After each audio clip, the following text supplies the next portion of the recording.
What is left for Charles Oliveira to achieve? Hey Hunter, Charles Oliveira versus Marcos Holloway, BMF. Vamos fazer acontecer essa. Take my money. Congratulations. Max Holloway and Charles Oliveira could fight for the BMF title following Oliveira's electrifying win in Rio. The former champ didn't waste a second before calling out the BMF king himself. And now the world is watching how Holloway responds, and we shall continue this story in this video. But that's not all that went down. In one of the wildest moments of UFC Rio, Gene Silva, never one to bite his tongue, ran straight into Paulo Costa, the very man he said he'd fight anytime, anywhere. What could have turned into a full-blown confrontation took an unexpected twist that left fans speechless. And while all eyes were on the chaos outside the cage, Karolina Kowalkiewicz's emotional night reminded everyone of the brutal beauty of this sport, where heartbreak and honor collide in a single moment. Make sure to subscribe and hit that bell so you never miss the biggest moments shaking up the fight world, and let's dive right in the video. It felt like the whole fight world woke up at once. News and clips kept dropping, one after another, like a fast combo you can't block. His terms are the same as the UFC. It can be in his house. If it's not in Brazil, it can be anywhere in the world. He doesn't think that the UFC will do an event in Hawaii, and he doesn't want to wait for the White House. First, it was a huge win in Rio. Then it was a bold call out, the kind that makes your chest tighten because you know a real fight is coming. Right after that, we saw a near face-off in the crowd between two men who do not back down. There was heartbreak too, the kind that quiets a room, followed by a true veteran refusing to give up on himself. We heard a retired legend admit the fire still burns every morning. We watched two champions trade gloves for movie makeup, and we even saw a light funny moment when a movie star realized the person across from him was a real UFC champ. It all tied back to one big question. Who is ready to step into the fire again, and who is chasing legacy that cannot be denied? This wasn't just a week of updates. It was a story about pride, risk, respect, and the strange places fighting takes you. One moment you are on the canvas, the next, you're on a film set. And we've been talking about this fight. Me and him have a history. He's blaming it on some type of injury. I guess we get to figure it out now. But the heart of it all stays the same. You fight for your name. Charles Oliveira gave his city a night it will remember. In Rio, with the crowd roaring his name, he looked like the fighter people fell in love with years ago. His pressure was steady, his reads were sharp. He stayed calm even when the fight was close. The finish came like a trap closing, a quick shift, a clean take of the back, and a rear naked choke that looked simple because he set it up the right way. It was skill and patience, not luck. When it was over, the arena sounded like a thunderstorm. Then came the part that made everyone lean forward. Oliveira grabbed the mic and pointed his aim at a different prize, the BMF title. He called out Max Holloway, not with trash talk, but with purpose. He wanted the man who once beat him. He wanted the belt that stands for grit and daring. The call-out felt like more than a matchup. It felt like a chapter that needed to be written. Was this about gold, or about a memory that still stings? What did you think of Ilya's victory over Charles Oliveira? I thought it was a great performance from Ilya. His vintage Ilya. Oliveira going in there, walking straight towards him, man. I thought when Oliveira grabbed him, and, Oliveira kind of had him dry and got out of leg lock, I was like, oh, man, he's go back to grabbing him again. But Oliveira had something else in mind. Either way, the message was clear. He is not done. He wants the toughest road. Max Holloway heard it live with everyone else, and his reaction told a whole story. On stream, he did not jump up and down. He did not bark back. He did not chase clout. He nodded, smiled, and said what a man says when he knows the path already. We hear, bro. We heard the call out. It was calm, almost gentle, but it carried weight. Max also gave a small update fans wanted to hear. His hand is getting better. He has not gone full throttle on the mats yet, but he's building the base. Strength, conditioning, the boring stuff that makes the fun stuff possible. That honesty matters. It sets expectations and keeps things real. He didn't promise a date, but he didn't shut the door either. He reminded everyone that he and Oliveira share history. Once, things did not go well for Charles. Now Charles says it was because of an injury back then. Max did not argue. He just said, I guess we get to figure it out now. That kind of line makes you breathe slower. It sounds like respect, but it also sounds like a challenge laid down gently, like a glove on the floor. The vibe was simple. If the body is ready, the spirit already is. While that rematch talk spread online, a different spark flew inside the arena. John Silva has never been shy. He said he would fight Paulo Costa anytime, anywhere, even in the street. Fans expected a loud, wild scene if the two ever crossed paths. They did cross paths at UFC Rio, right in the crowd. Cameras caught it, people held up phones.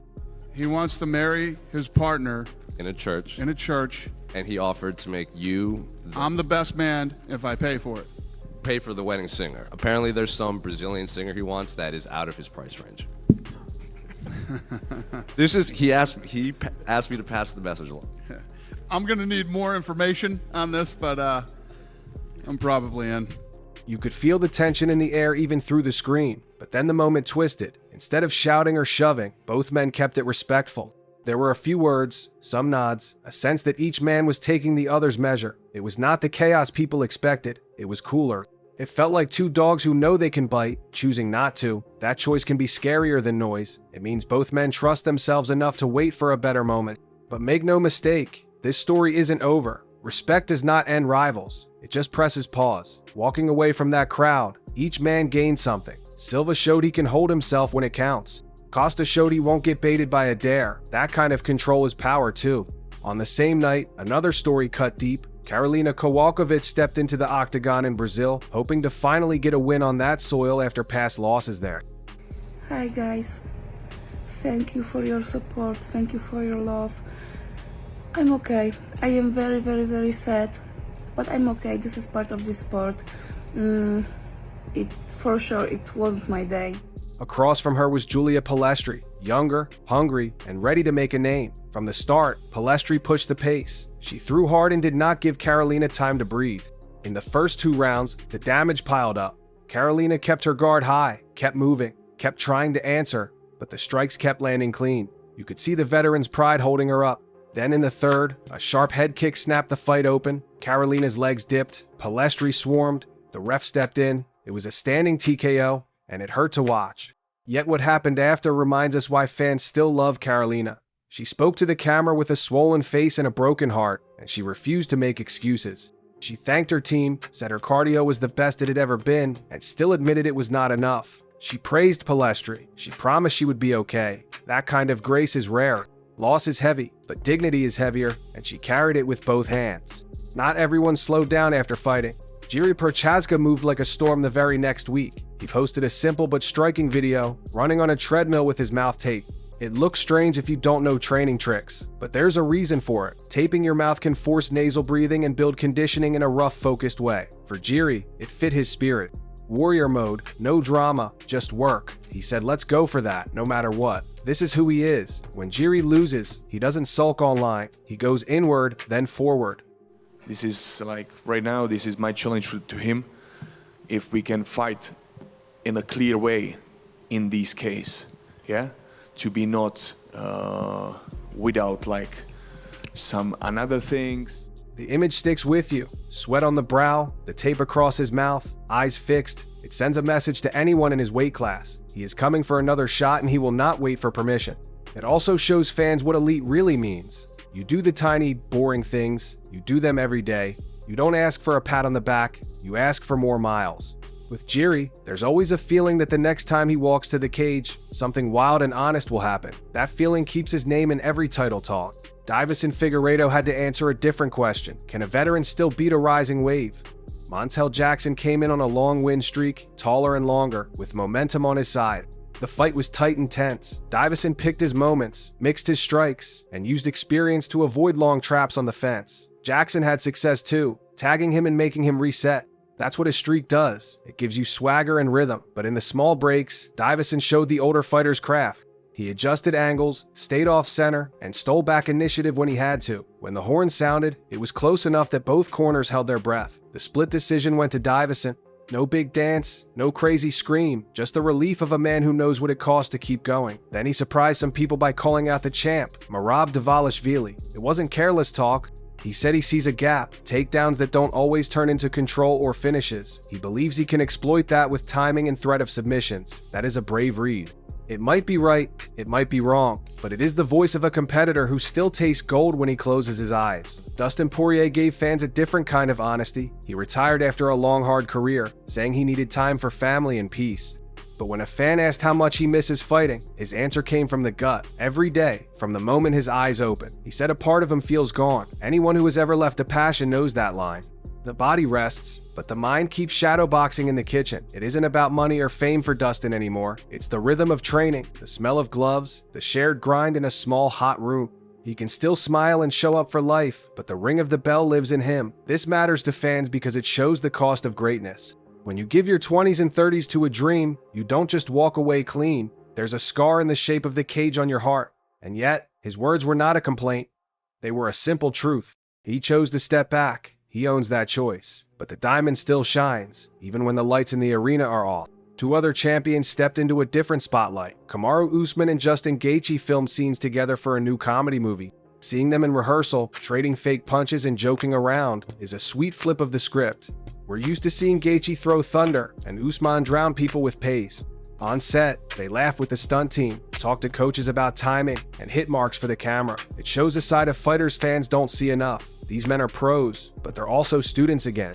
They learn how to sell a punch without really landing it. They learn how to wait for the camera to slide past before they move. It's a different kind of discipline, but it uses the same base: respect for craft. You also notice how both men carry themselves. They are kind to crew. They clap for others. They work hard, then joke to keep the mood light. That energy wins you fans outside the cage. And it reminds young fighters watching at home, your skills can take you beyond fight night if you keep your mind open and your ego small. There was also a viral clip that made a lot of people smile. During a press run for a big movie, Dwayne "The Rock" Johnson sat down for yet another interview. He's done thousands. They blur together, but this time, the person asking the questions wasn't a typical reporter. He was an active UFC champion, playing interviewer for fun. At first, The Rock answered in his usual friendly way. Then he paused, stared, and you could see the light switch on in his eyes. "Hold on a second. Is that the champ?" He laughed, shook hands, and the whole mood changed. It was a reminder that fame runs both ways. Movie stars respect real fighters, and fighters respect the grind of a different stage. The champ kept it humble, saying he lives and breathes MMA. The Rock praised his fights and the way he builds them up. Two worlds met, and the tone was all love. Moments like that spread fast online because they feel true. No script, no ego, just recognition. It circles back to the theme of the week. Beyond wins and losses, what people remember is how you carry yourself when the mic is on and the eyes are watching. All of these threads tie back to the same point. The fight never really ends. Oliveira wants the man who once beat him, not to talk, but to test himself. Holloway keeps his cool and lets the future open at its own pace. Silva and Costa show that control can be stronger than noise. Karolina loses, but stands tall in defeat. Jiri runs into the next day with tape on his mouth and steel in his eyes. Davison chases the champion because belief is his engine. Dustin admits the bell still rings in his chest every morning, and that's okay. Usman and Gaethje show joy can live on a movie set. A champ interviews The Rock, and the world laughs with them. This is why we watch. Not just for the punch that lands, but for the people who throw it. For the courage to try again. For the grace to say you were better tonight. For the silence before a call out and the storm after. If Max and Charles meet again, it won't be just for a belt. It will be for a promise made to themselves in quiet rooms when no one else was looking. When you step back and look at everything that happened, this week in MMA felt like a full movie filled with comeback stories, respect between rivals, and fighters who refuse to fade quietly.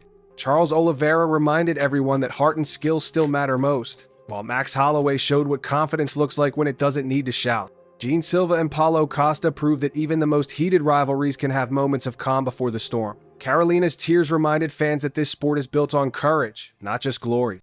Jiri, Davison, and Dustin showed what dedication really means. Hit that subscribe button and turn on the bell so you never miss the next twist, comeback, or rivalry shaking up the fight world.